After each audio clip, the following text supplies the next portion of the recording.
Salut cher président, homme de paix. Merci beaucoup pour tout ce que vous faites pour le Bénin. Que Dieu vous protège et vous garde en vie. Nous sommes engagés pour assurer votre sécurité. Nous sommes contre ce coup d'État déjoué. On doit retrouver les acteurs et les punir comme cela se doit. Bonjour à tous et bienvenue sur votre chaîne Regard Africain. Aujourd'hui, nous restons au cœur du Bénin pour vous faire découvrir l'actualité et les réalités de notre pays. Restez avec nous jusqu'à la fin pour tous les détails. Nous vous invitons également à vous abonner à notre chaîne et à partager cette information afin que chacun soit bien informé.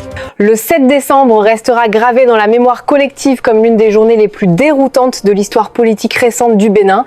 Très tôt dans la matinée, alors que le pays s'éveillait dans une atmosphère ordinaire de fin d'année, les images diffusées sur la télévision nationale ont plongé la nation entière dans la stupeur.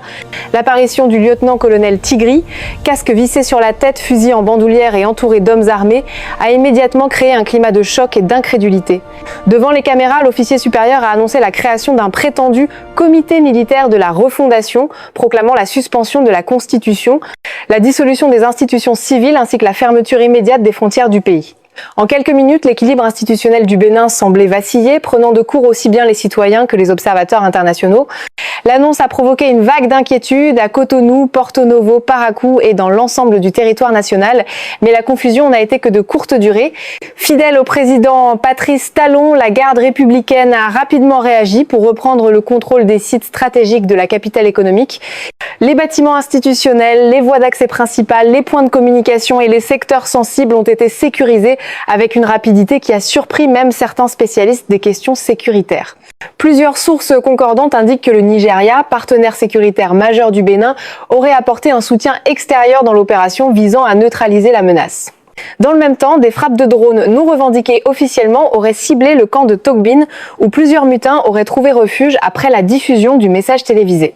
Ces frappes, selon diverses sources locales et diplomatiques, auraient permis d'arrêter un certain nombre de soldats impliqués dans la tentative de putsch, mais n'auraient pas conduit à la capture du principal instigateur.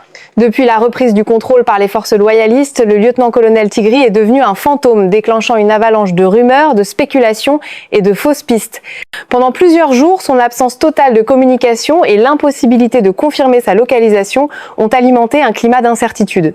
Les autorités béninoises, conscientes du risque de voir cette situation se transformer en crise prolongée, ont mobilisé les services de renseignement pour tenter de remonter la trace de l'officier disparu.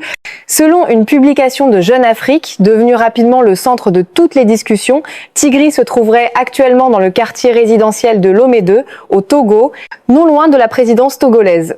Cette information a immédiatement suscité de fortes réactions à Cotonou, où les autorités béninoises envisageraient désormais de saisir Interpol afin de demander l'émission d'une notice rouge à son encontre. Prélude à une éventuelle procédure d'extradition. Toutefois, du côté de Lomé, un proche du président Faure Gnassingbé aurait assuré ne pas être au courant d'une présence de Tigri sur le territoire togolais. Cette déclaration, loin d'apaiser les inquiétudes, accroît plutôt les interrogations autour des déplacements du militaire recherché. La tentative de coup d'État n'aura finalement duré que quelques heures, mais son impact politique, psychologique et diplomatique s'inscrit déjà dans une temporalité bien plus longue. Au-delà de l'échec opérationnel du putsch, c'est la personnalité même du lieutenant-colonel Tigri qui surprend et intrigue. Ancien commandant du 3 groupement interarmes de la garde nationale, l'homme connaissait parfaitement les dispositifs sécuritaires internes, les réactions possibles des unités loyalistes ainsi que les failles éventuelles du système. Pour de nombreux analystes, cette expertise soulève une question majeure. Comment un officier disposant d'une telle compréhension du terrain a-t-il pu imaginer que son entreprise pourrait aboutir, même temporairement, face à une armée largement loyale au pouvoir civil ? Les jours qui ont suivi la tentative ont été marqués par une atmosphère mêlée de vigilance et d'effervescence au sein de la capitale béninoise. Les commerces ont continué à fonctionner, les écoles ont rouvert, les administrations ont repris leurs activités, mais une tension sourde subsistait dans les conversations, dans les files d'attente, dans les transports et sur les réseaux sociaux. La population oscillait entre soulagement, inquiétude et incompréhension. Les autorités, quant à elles, ont multiplié les déclarations rassurantes, affirmant que la situation était totalement sous contrôle. Le gouvernement a insisté sur la nécessité de maintenir l'ordre constitutionnel et de préserver la stabilité nationale. Sur le plan international, plusieurs partenaires du Bénin ont salué la réaction rapide des forces de défense et de sécurité. La région côtière de l'Afrique de l'Ouest est sujette depuis quelques années à une vigilance accrue liée au risque de déstabilisation provenant tant des zones sahéliennes que des tensions internes propres à certains États voisins. La préservation de la stabilité béninoise est considérée comme un enjeu majeur, tant pour les pays limitrophes que pour les partenaires internationaux impliqués dans la lutte contre l'insécurité dans la sous-région. Aujourd'hui, la priorité des autorités béninoises semble clairement orientée vers la traque judiciaire et diplomatique de Tigri.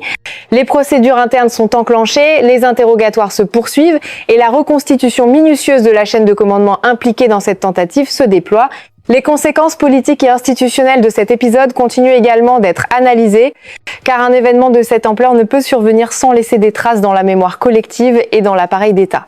La possibilité que Tigri se trouve au Togo, si elle venait à être confirmée, pourrait ouvrir une séquence diplomatique délicate entre Cotonou et Lomé. Les relations entre les deux pays ont généralement été cordiales, mais la présence d'un militaire recherché pour tentative de renversement du pouvoir constitutionnel constitue un dossier sensible dans n'importe quel contexte régional. Les semaines à venir seront cruciales pour déterminer si cette crise se refermera rapidement ou si elle inaugurera une période plus longue de recomposition politique, de restructuration sécuritaire et de renforcement institutionnel au Bénin.